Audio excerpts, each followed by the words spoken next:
ओम गण गणपते नमः। आज अपने सुनेंगे वाल्मीकि रामायण अयोध्या कांड का आगे का सरक। भगवान श्री राम का आशीर्वाद पाने के लिए इस सरक को पूरे प्रेम भाव से एकाग्रचित्त होकर सुने। बोलो गणेश भगवान की जय हो। बोलो सियावर रामचंद्र भगवान की जय हो। हनुमान जी बाबा की जय हो। श्री राम दरबार की जय हो।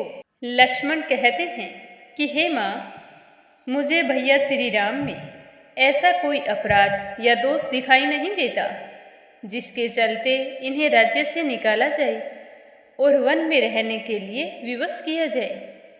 मैं पूरे संसार में एक मनुष्य को भी ऐसा नहीं देखा जो अत्यंत दुश्मन एवं तिरस्कृत होने पर भी भगवान श्री राम में कोई दोष बताए। धर्म पर दृष्टि रखने वाला ऐसा कौन राजा होगा जो देवता के समान शुद्ध, सरल, जितेंद्रिय और शत्रुओं पर भी स्नेह रखने वाले श्री राम जैसे पुत्र का अकारण ही परित्याग करेगा।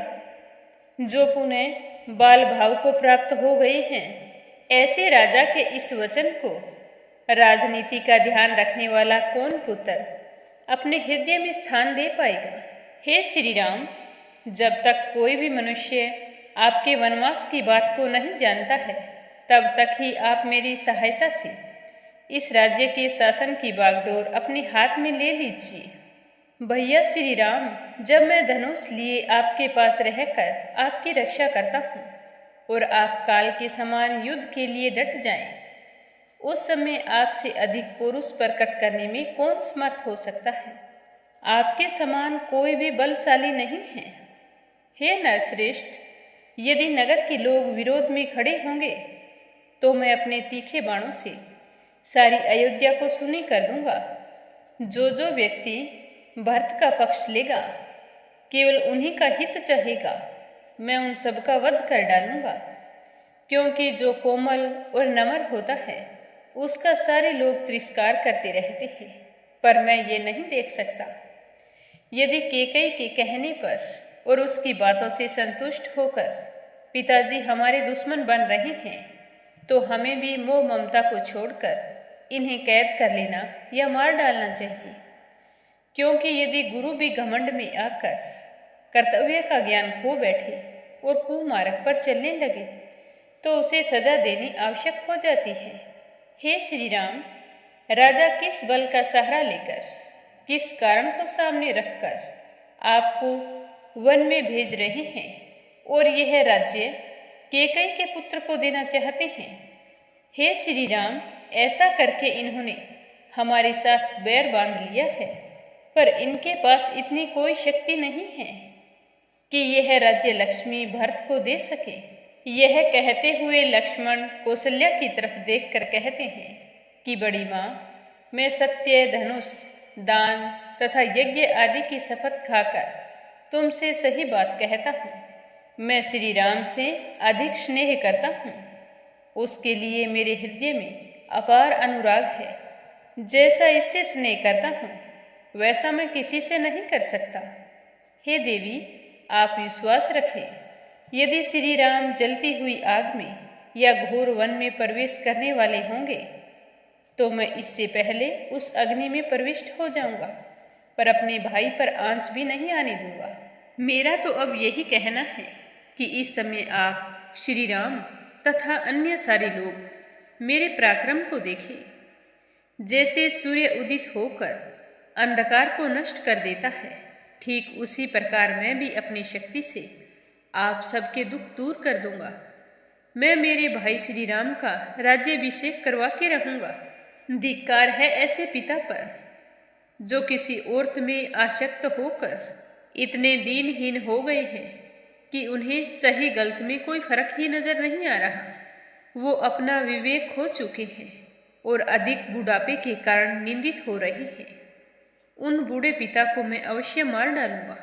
तो लक्ष्मण के मुख से ऐसी बातें सुनकर कौशल्या रोते हुए श्री राम से कहने लगी कि बेटा, तुमने अपने भाई लक्ष्मण की कही हुई सारी बातें सुन ली। तुम्हें कैसा लगा? यदि तुम्हें इसकी बात जचती है तो इसके बाद जैसा तुम करना चाहो कर सकते हो। जो उचित लगे वो करो। मेरी सोच की कही हुई अधर्म युक्त बातें सुनकर मुझे बहुत ही दुख हो रहा है और तुम मुझे छोड़कर चले जाओगे। यह उचित नहीं है। तुम्हें मुझे ऐसी हालत में छोड़कर नहीं जाना चाहिए। तुम धर्म को जानने वाले हो, इसीलिए यदि धर्म का पालन करना चाहो तो यहीं रहकर मेरी सेवा करो और इस प्रकार परम उत्तम धर्म का आचरण करो। अपने घर में नियम पूर्वक रहकर माता की सेवा करने वाले काश्यप उत्तम तपस्या से युक्त होकर स्वर्ग लोक में चले गए थे। जैसे गौरव के कारण राजा तुम्हारे पूज्य हैं, उसी प्रकार मैं भी हूँ। इसीलिए मैं तुम्हें वन में जाने की आज्ञा नहीं दे सकती और तुम्हें भी इस आज्ञा का पालन करना चाहिए। अतः मुझे छोड़कर वन में नहीं जाना चाहिए। तुम्हारे साथ तिनके चबाकर रह सकती हूँ, लेकिन तुमसे अलग होकर मैं जीवित नहीं रह सकती।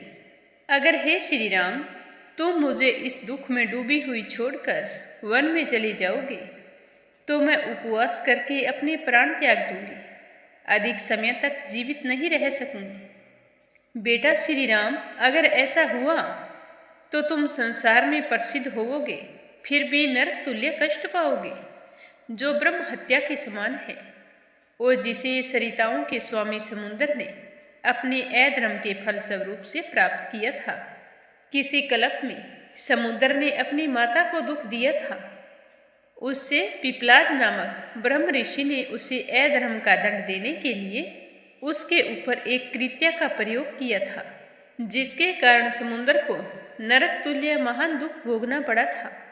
माता कौशल्या को इस प्रकार दीन होकर विलाप करती देखकर दशरथ पुत्र श्री राम कहने लगे कि माता, मैं तुम्हारे चरणों में सिर झुकाकर तुम्हें प्रसन्न करना चाहता हूँ, लेकिन मुझ में पिताजी की आज्ञा का उल्लंघन करने की शक्ति नहीं है। अतः मैं वन को जाना ही चाहता हूँ। आप मुझे मत रोकिए। वनवासी विद्वान कंडू मुनि ने पिता की आज्ञा का पालन करने के लिए अधर्म समझते हुए भी गौ का वध कर डाला था। हमारे कुल में भी पहले राजा सगर के पुत्र ऐसे हो गए थे, जो पिता की आज्ञा से पृथ्वी खोदते हुए बुरी तरह से मारे गए थे। जमदग्नि के पुत्र परशुराम ने पिता की आज्ञा का पालन करने के लिए वन में फरसे से अपनी माता रेणुका का गला काट डाला था। देवी, इन्होंने तथा और भी बहुत से देवतुल्य मनुष्यों ने उत्साह के साथ पिता के आदेश का पालन किया है, और आप कह रही हैं कि मैं कायर बन जाऊं और पिता की आज्ञा का पालन ना करूं। ऐसा कैसे हो सकता है? हे देवी, केवल मैं ही इस प्रकार पिता की आज्ञा का पालन नहीं कर रहा हूँ। जिनकी चर्चा मैंने आपके सामने की है, उन सभी ने अपने पिता के आदेश का पालन किया था। अतः हे माँ, आप मुझे मत रोकिए। अनिर्वेदा चैनल को सब्सक्राइब करते हुए कमेंट बॉक्स में लिखें, सियावर रामचंद्र भगवान की जय हो।